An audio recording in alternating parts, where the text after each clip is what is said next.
Hi everyone, welcome to JR tutorials. I am your friend Rahul Jaiswal. तो दोस्तों, कैसे हो आप सभी लोग? उम्मीद करता हूँ आप सभी लोग अच्छे होंगे और आपकी स्टडीज बेहतरीन तरीके से चल रही होगी।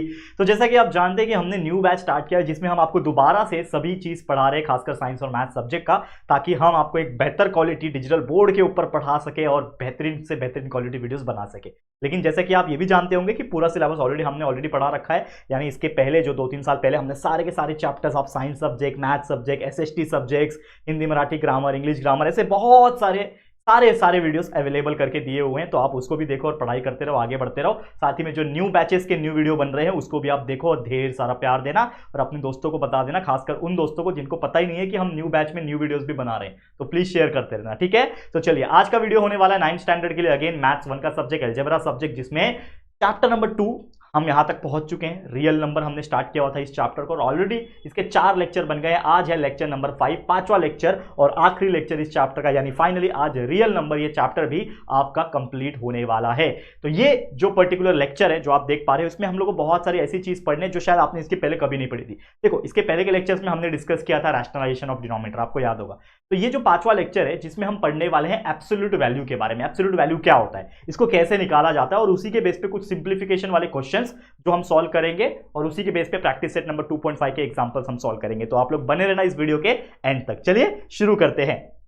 चलो, तो सबसे पहले जैसे मैंने बोला कि टॉपिक क्या है हमारा, दैट इज एब्सोल्यूट वैल्यू। तो ये एब्सोल्यूट वैल्यू होता क्या है, इसको सबसे पहले हम लोग जानेंगे। देखो, एब्सोल्यूट वैल्यू की अगर मैं बात करूं तो क्या बोलता है, the absolute value of any real number. कोई भी रियल नंबर दिया हो उसका अगर मुझे एब्सोल्यूट वैल्यू निकालना है तो वो हमेशा क्या होता है, पॉजिटिव होता है। It is not negative. Never negative का मतलब क्या होता है, अगर नेवर नेगेटिव दिया है तो इसका मतलब क्या है, ऑलवेज पॉजिटिव। मतलब कोई भी नेगेटिव भी नंबर आ गया तो उसका एब्सोल्यूट वैल्यू क्या आएगा, पॉजिटिव ही आएगा। एग्जांपल से समझते हैं। जैसे एग्जांपल दिया है -4। अब ये आपको दिख रहा है, इसको मॉड बोलते हैं बेसिक हमारे मैथमेटिकल लैंग्वेज में। इस सिंबल को मॉडुलस बोला जाता है या फिर मॉड कहा जाता है, एमओडी, मॉड। ठीक है, तो अगर आपको ये एब्सोल्यूट वैल्यू का जो चैप्टर इसमें से क्वेश्चंस आएंगे, मतलब ये टॉपिक इसमें से आएंगे, तो हमेशा याद रखना कि कोई रियल नंबर जो होगा, चाहे प्लस हो चाहे माइनस हो, वो हमेशा इस मॉड के अंदर होगा। ठीक है, तो अगर आपको कोई भी नंबर मॉड के अंदर दिखेगा तो उसका जो आउटकम निकलेगा, यानी उसका जो नंबर बाहर निकलेगा, वो हमेशा क्या निकलेगा, ऑलवेज पॉजिटिव निकलेगा। नेवर नेगेटिव मतलब पॉजिटिव निकलेगा। तो ये जो -4 है, ये इस मॉड से, इस एब्सोल्यूट वैल्यू इसका अगर निकालूंगा तो इसका मॉड से जब वो बाहर निकलेगा तो -4 बन जाएगा 4। क्या बन जाएगा, 4 बन जाएगा। ठीक है, -4 विल बिकम 4, याद रखना, this is the final answer. वैसे इसका हम लोग कैसे निकाल सकते हैं, 5 - 13, तो आपको पता है मॉड के अंदर सॉल्व होगा।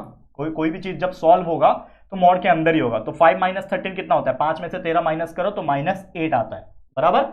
तो इस मॉड के अंदर ही रहेगा वो, क्योंकि ये मॉड के अंदर ही सॉल्व हो रहा है। तो 5 - 13 इज -8, ये मॉड के अंदर ही रहेगा। लेकिन इसका जब आउटकम निकलेगा, एब्सोल्यूट वैल्यू जब निकलेगा, तो जब इसको मॉड से बाहर निकालना होगा तो ये -8 क्या बन जाएगा, 8 बन जाएगा। खत्म कहानी, बहुत सिंपल। ठीक है, एक और फंडा है जो मुझे आपको बताना है कि अगर इसका एक कोई लीनियर इक्वेशन इन वेरिएबल आ गया, ठीक है ना, इक्वेशन इन 1 वेरिएबल और 2 वेरिएबल आ गया। लेट्स सपोज कि आपको ऐसा दिया हुआ है कि 5x - 1 इज इक्वल टू 3, और ये चीज जो है वो आपको मॉड में दिया हुआ है। 5x - 1 इज इक्वल टू 3 दिया हुआ है, मॉड में दिया हुआ है। समझ लो, ऐसा अगर आपको दिया हुआ है, ठीक है, तो इसको अगर हमको सॉल्व करना है, लेट्स सपोज, ये मैंने अपने मन से लिखा कोई क्वेश्चन, ये ऐसा कुछ इसमें नहीं था, लेकिन मैं आपको अपने मन से बता रहा हूं कि कभी भी अगर ऐसा क्वेश्चन आपको दिखता है तो जो मॉड होता है उसको अगर मैं बाहर निकाल दूं, तो ये मॉड वाले नंबर को अगर मैं बाहर निकालूंगा तो ये बन जाएगा 5x - 1। सेम इस पर्टिकुलर चीज का जो है वो मैंने क्या निकाल दिया, बाहर निकाल दिया, लेकिन फर्क हो जाएगा इक्वल के बाद जो नंबर लिखा है उसमें। तो ये हो जाएगा इक्वल टू, ये 3 अकेला है तो ये बन जाएगा +-3। इसके हेल्प से हम लोग ये बोल सकते हैं कि 5x - 1 इज इक्वल टू, एक बार +3 रहेगा और बीच में लिख दो, और एक बार यही 5x - 1 इज इक्वल टू -3 रहेगा। मतलब इन शॉर्ट इक्वल के बाद जो नंबर रहेगा वो एक बार प्लस लेना है, एक बार माइनस लेना है। तो इसको अगर आप सॉल्व करोगे तो +3 लेके, तो ये क्या हो जाएगा 5x। इसको कहां सॉल्व करूं, देखो जगह कम पड़ रहा है, इसको मैं इधर सॉल्व करता हूं, यहां सॉल्व करता हूं, वाले को थोड़ा सा रख लेता हूं, बीच में एक लाइन खींच। देखो अब समझेगा आपको, थोड़ा सा ध्यान देना। देखो, तो मैंने क्या किया, 5x माइनस 1 जो मॉड में था उसको एज इट इज लिखा, इक्वल टू ये 3 अकेला था तो ये प्लस माइनस 3 हो जाएगा, मतलब एक बार प्लस एक बार माइनस लो। तो मैंने इस 5x माइनस 1 को सेम टू सेम रखा, इज इक्वल टू एक बार प्लस 3 लिखा, बीच में और लिखना है आपको इस प्रकार से, ठीक है, बीच में क्या लिखना है, और लिखना है इस प्रकार से, और उसके बाद सेम वही 5x minus 1 is equal to एक बार माइनस 3 लिखना है। अब इसको सॉल्व कैसे करोगे आप, देखो तो सॉल्व कैसे करना है बिल्कुल ध्यान से समझना, क्या करना है आपको, देखो ये 5x जो है अब ये प्लस 3 है, इक्वल के पास क्या है प्लस 3 है, लेकिन ये माइनस 1 अगर 3 के पास गया, देखो ध्यान से समझो इस चीज को, 5x जो है ये इधर ही है, लेकिन अगर मैं इक्वल इधर लिखूं, ये 3 उसके इधर था, माइनस 1 इसके पास जाएगा तो ये प्लस 1 हो जाएगा, बीच में और यही 5x माइनस 1 माइनस 3 के पास जाएगा तो प्लस 1 हो जाएगा, तो ये माइनस 3 वैसे का वैसे, माइनस 1 उधर गया तो प्लस 1 गया, ठीक है, बस हमने क्या किया शिफ्ट किया, ये माइनस 1 3 के पास गया तो 3 प्लस 1 हो गया, माइनस 1 प्लस 1 बन गया, यहां पे माइनस 1 3 के पास गया, इक्वल के उस साइड गया तो माइनस 1 प्लस 1 बन गया, ठीक है, ठीक है, तो 5x is equal to 3 plus 1 4, तो therefore x will be equal to क्या हो जाएगा, ये 4 उधर ही, और 5x के साथ मल्टीप्लाई में है, 4 के पास आएगा तो डिवाइड में आ जाएगा, तो 4 डिवाइड बाय 5, तो ये हमारे x का वैल्यू हमें मिल गया, और ये वैसे ही 5x है इज इक्वल टू -3 प्लस 1 यानी minus plus minus 3 minus 1 is 2, बड़ा का 1 है 3 का साइन माइनस, तो -2 हो गया, तो 5x इज इक्वल टू -2, तो देयरफॉर हमारा x का वैल्यू क्या आ जाएगा -2 डिवाइड बाय 5। तो हमारे इस केस में क्या होता है, एब्सोल्यूट वैल्यू अगर ऐसा दिया होता है, मतलब इक्वेशन के फॉर्म में, linear equation in one variable के फॉर्म में दिया होता है, तो हमेशा हमारे x के दो वैल्यू निकलते हैं, एक पॉजिटिव और एक निगेटिव।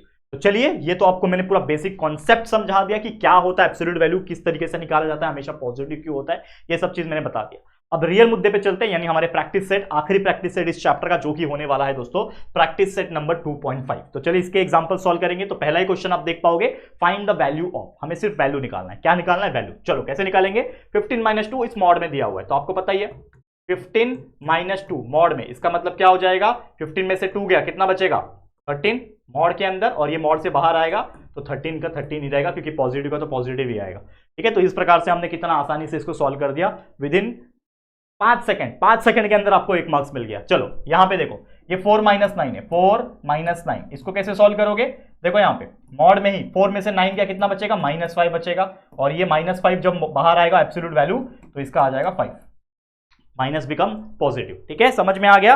तो इस तरीके से ऐसे क्वेश्चंस को बच्चा सॉल्व किया जाता है। आखिरी क्वेश्चन इसी का, तो ये देखो मॉड 7 है, मल्टीप्लाई हो रहा है मॉड में -4, अब ये मॉड 7 का बाहर जो निकलेगा वो ऑब्वियसली 7 ही निकलेगा, बीच में है मल्टीप्लाई, ये मॉड में -4 है, इसका जो एब्सोल्यूट वैल्यू आएगा ये 4 बचेगा, तो 7 मल्टीप्लाई बाय 4 कर दो 28, this is the final answer. कितना इजी था बताओ।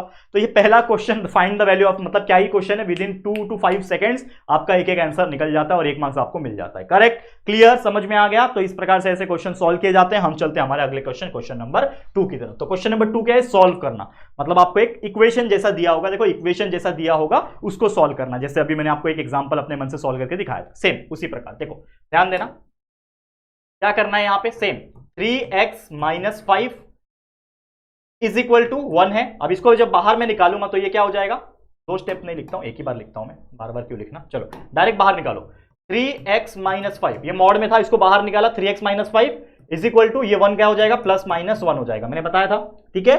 तो यहां पे क्या हो जाएगा, 3x - 5 इज इक्वल टू एक बार +1, बीच में और लिखना है, और यही 3x - 5 इज इक्वल टू एक बार -1, ठीक है। एक बार +1 लिखा, एक बार -1 लिखा, सॉल्व कर लो, बस आंसर आ गया, और कुछ नहीं। कैसे सॉल्व करना है ध्यान देना, 3x - 5, इसको थोड़ा साइज छोटा करता हूं, एक सेकेंड, 3x बराबर इज इक्वल टू 1 है, ये +1 मतलब 1 है ना, 1, ये -5 1 के पास भेजा तो ये हो जाएगा +5, बीच में है और, वैसे ये 3x है इज इक्वल टू -1 था, ये -5 इक्वल के उस साइड जाएगा तो +5 बन जाएगा, सॉल्व कर लो। 3x इज इक्वल टू 1 + 5 कितना होता है 6, बीच में और 3x इज इक्वल टू 5 में से 1 गया, कितना बचा 4, पॉजिटिव, बड़ा कौन है 5, पॉजिटिव रहेगा, तो ये हो जाएगा therefore x will be equal to 6 divide by 2, बीच में और, वैसे ही x will be equal to 4 divide by 3 हो जाएगा।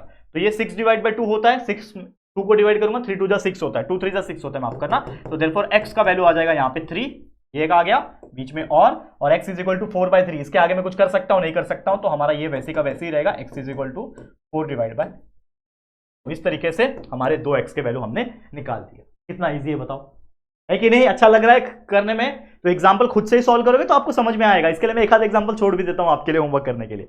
समझ में आ रहा है? तो ऐसे एग्जाम्पल को सॉल्व किया जाता है, बहुत ईजी होता है। बस कंसेप्ट आपके दिमाग में रखना है कि स्टेप्स क्या है, प्रोसेस क्या है, बाकी ऑटोमेटिकली सब चीज सेम है, सॉल्व करते जाना बस। अगला क्वेश्चन देखो क्या बोल रहा है, 7 - 2x, इसको मॉड से बाहर निकाल लो तो ये हो जाएगा 7 - 2x इज इक्वल टू, ये 5 क्या बन जाएगा, +-5। ठीक है, +-5 बन गया। ठीक है, अब यहां पे देखो 7 - 2x इज इक्वल टू, एक बार +5 रहेगा बीच में और यही 7 - 2x एक बार इक्वल टू -5 रहेगा। अब सॉल्व कर लो सेम। 7 माइनस, कलर चेंज करो इस बार, चलो कौन सा कलर लो, व्हाइट ले लो। चलो अब देखो 7 - 2x है, माफ करना, नंबर देखो नंबर, ये -2x को मैं ऐसे ही रखता हूं, नंबर कौन है, 7 है, तो 7 को 5 के पास भेज दो, तो ये 5 पॉजिटिव है, ये 7 5 के पास गया तो -7 बन गया, ये 7 पॉजिटिव था ना, पीछे नहीं देखो आगे देखो, 7 के आगे कुछ नहीं है, मतलब पॉजिटिव है, प्लस है। ठीक है, बीच में और वैसे ही यहां पे -2x, ये 7 -5 के पास जाएगा तो ये 7 -7 बन जाएगा, तो -5 पहले से ही था वहां पे, -7 अब आ गया वहां पे। ठीक है, सॉल्व करो तो ये -2x इज इक्वल टू, 5 में से 7 गया, कितना बचेगा, -2 बीच में और, वैसे ये -2x इज इक्वल टू -5 -7 कितना होता है, 7 + 5 12, -12 हो जाएगा। ये तो आपको आता ही होगा, प्लस माइनस में कंफ्यूजन नहीं होना चाहिए। मैं जब 9th में था, मैं एक स्टोरी बता चुका हूँ वैसे, जब मैं 9th में था, मतलब आप लोग के एज का ही था ना, तो मुझे ना ये माइनस में बहुत दिक्कत होती थी, और मेरी एक टीचर थी, उसने मेरे को बहुत डांटा था कि यार तू ऐसा रहेगा ना तो कभी 10वीं तक पहुंच ही नहीं पाएगा, और 10वीं तक अगर पहुंच गया तो बोर्ड्स में तो पास ही नहीं हो पाएगा। भाई साहब मैंने कितना 150 मार्क्स का हमारा पेपर हुआ करता था, 10th बोर्ड की बात कर रहा हूँ, उसमें मैंने कितना अच्छा स्कोर किया, लगभग 138 मार्क्स मैंने स्कोर किया था, ज्यादा स्कोर किया, 148 या फिर 138 ऐसा कुछ तो मार्क्स था, नॉट एग्जैक्ट मुझे याद नहीं है, लेकिन मुझे इतना याद है कि मैं टॉप 5 रैंकिंग में आया था, टॉप 5 रैंकिंग, सोचो। जो मैथ्स में मुझे ये -5 -7 -12 होता है वो करने नहीं आता था 9th में, उसमें मैंने एक ही साल के अंदर 10वीं में मैंने टॉप करके दिखाया। बट क्या किया मैंने, ऐसा सेल्फ स्टडी, मेहनत किया। उस टाइम पे तो यूट्यूब नहीं था और क्लासेस में नहीं लगा पाता था बिकॉज ऑफ सम सिचुएशन, लेकिन खुद से मेहनत किया बच्चा और खुद से करके दिखाया। तो मैं पूरी उम्मीद करता हूं बच्चे कि ये जो हम मेहनत आपके लिए कर रहे हैं, आपके लिए इतना कंटेंट प्रोवाइड कर रहे हैं free of cost, best quality education देने की कोशिश कर रहे हैं, ये आपको जरूर से हेल्प हो रहा होगा। और पिछले 3-4 साल से मुझे बहुत खुशी होती है कि हम आपके लिए कुछ ना कुछ योगदान कर पा रहे हैं। ठीक है, चलिए आगे बढ़ जाते हैं। अब देखो यहाँ पे ये माइनस है, ये भी माइनस है, माइनस माइनस क्या होता है बच्चा, ये माइनस इक्वल के इस साइड भी माइनस, इक्वल के उस साइड भी माइनस, तो ये माइनस कैंसल, वैसे ये माइनस कैंसल, क्या बचेगा यहाँ पे 2x इज इक्वल टू 2 बचा बीच में, और ये 2x इज इक्वल टू 12 बचा, तो therefore x is equal to 2, ये 2 नीचे आ जाएगा तो 2 डिवाइड बाई 2 बीच में, और वैसे यहाँ पे x इज इक्वल टू ये 12 है, नीचे आ जाएगा 2 उसके। ठीक है, तो क्या हो जाएगा 2 divide by 2, x is equal to 1 आ गया, 2 डिवाइड बाई 2 1 होता है ना, और 12 डिवाइड बाई 2 6 होता है, 12 डिवाइड बाई 2 कर लो 6 होता है ना भाई, x इज इक्वल टू 6, तो हमारे 2x के वैल्यू आ गया, एक आ गया 6, एक आ गया 1। ठीक है, और यहाँ पे आप बोलोगे कि सर ये तो दोनों के दोनों पॉजिटिव आ गए, तो देखो हो सकता है दोनों पॉजिटिव आते हैं, हो सकता है दोनों नेगेटिव भी आ जाए, बट ज्यादातर आप देखोगे तो एक प्लस एक माइनस आता है। तो इस तरीके से हमने आराम से सॉल्व करके दिखा दिया। करेक्ट, समझ में आ गया। तो ये था हमारा दूसरा क्वेश्चन, और भी क्वेश्चन है इसके अंदर, चलो इसको भी देख लेते हैं। क्या बोल रहा है, 8 - x डिवाइड बाई 2, देखो 8 - x डिवाइड बाई 2 बाहर निकाल दिया, इज इक्वल टू हो जाएगा +-5, तो ये हो जाएगा एक बार 8 - x by 2 is equal to +5 बीच में, और ये हो जाएगा 8 - x बाई 2 एक बार इक्वल टू -5। सॉल्व कर लो, ये 2 नीचे है ना, डिवाइड में है, अगर उसको 5 के पास भेजना है तो मल्टीप्लाई हो जाएगा, यानी ये हो जाएगा 8 - x इज इक्वल टू ये +5 मल्टीप्लाई बाई 2 यानी +10, तो सीधा सीधा 10 लिख दो बस, और ये 8 - x वैसी का वैसे, ये 2 5 के साथ मल्टीप्लाई होकर -10 बना लेगा। ठीक है, तो यहाँ पे -x लिख दिया, 8 को 10 के पास भेज दो तो 10 - 8 हो जाएगा बीच में, और ये -x वैसी का वैसे ही, ठीक है, इज इक्वल टू -10 उधर है, 8 उसके पास जाएगा तो -8 हो जाएगा, तो ऐसे -x इज इक्वल टू 10 में से 8 गया 2, और यहाँ पे -x इज इक्वल टू -10 -8 कितना होता है -18, तो ये हो जाएगा, देखो ये -x is equal to 2, therefore x का वैल्यू हो जाएगा -2।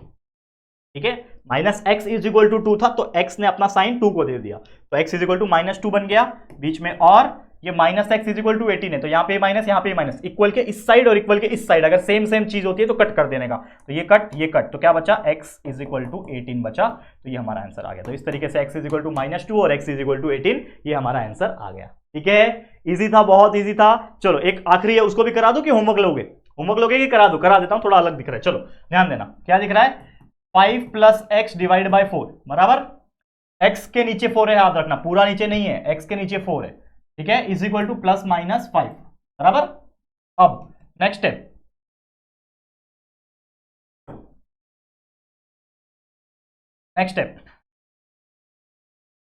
क्या हो जाएगा, 5 plus x by 4 is equal to एक बार प्लस 5 ले लिया बीच में, और वैसे ही 5 प्लस एक्स डिवाइड बाय 4 एक बार माइनस 5। तो यहां पे देखो ये 4x के नीचे है, तो यहां पे क्या करना पड़ेगा, इस x को, मतलब अगर ये 4 को मुझे इधर भेजना है तो ये इसके साथ भी मल्टीप्लाई हो जाएगा, इसके साथ भी मल्टीप्लाई हो जाएगा।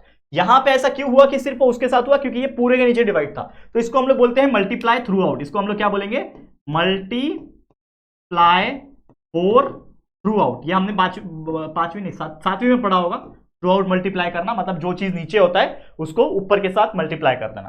तो ये 4 5 के साथ भी मल्टीप्लाई हो जाएगा, तो 4 5 होता है 20, ठीक है। वैसे ही ये x के नीचे ही 4 है, तो x कुछ नहीं होगा, मतलब सेम टू सेम रहेगा वो, बस 4 हट जाएगा उसके नीचे से, और इज इक्वल टू ये 4 5 के साथ मल्टीप्लाई हो जाएगा तो 20 हो गया, बीच में है और, ठीक है। वैसे ये 4 5 के साथ मल्टीप्लाई होकर 4 5 20 plus x is equal to minus 5 multiply by 4 is minus 20। अब सॉल्व कर लो बच्चा, कुछ नहीं, तो देखो ये x हो जाएगा, ये x है इधर, ये x इधर लिख दिया, इज इक्वल टू 20 था, ये 20 उधर जाएगा तो माइनस 20 हो जाएगा, ठीक है बराबर। और ये x उधर ही था, ये माइनस 20 उधर ही था, ये प्लस 20 उधर जाएगा तो माइनस 20 हो जाएगा। तो x will be equal to 20 minus 20 कितना होता है, 0 होता है, तो x का वैल्यू आ गया 0, और ये x इज इक्वल टू क्या हो जाएगा, माइनस 20 हो जाएगा माइनस 40, ठीक है। तो एक 0 आया, लेट मी क्रॉस चेक कर लेता हूं। देखो जहां तक मुझे लगता है कि हमने परफेक्टली सॉल्व किया, एक्यूरेट सॉल्व किया, लेकिन एक बार हम क्रॉस वेरीफाई कर लेते हैं कि क्या हमारा यहां पे जो x का वैल्यू आ रहा है वो 0 आ रहा है क्या, ठीक है। तो बिल्कुल घबराना नहीं है बच्चे, चलो। तो हमारा जो आंसर है वो बिल्कुल परफेक्ट आ रहा है, x का 0 और दूसरा x का माइनस 40। तो इस प्रकार से सारे के सारे एग्जांपल, जितने भी एग्जांपल्स थे इस प्रैक्टिस सेट में, हमने ऑलमोस्ट सभी चीज करा दिया।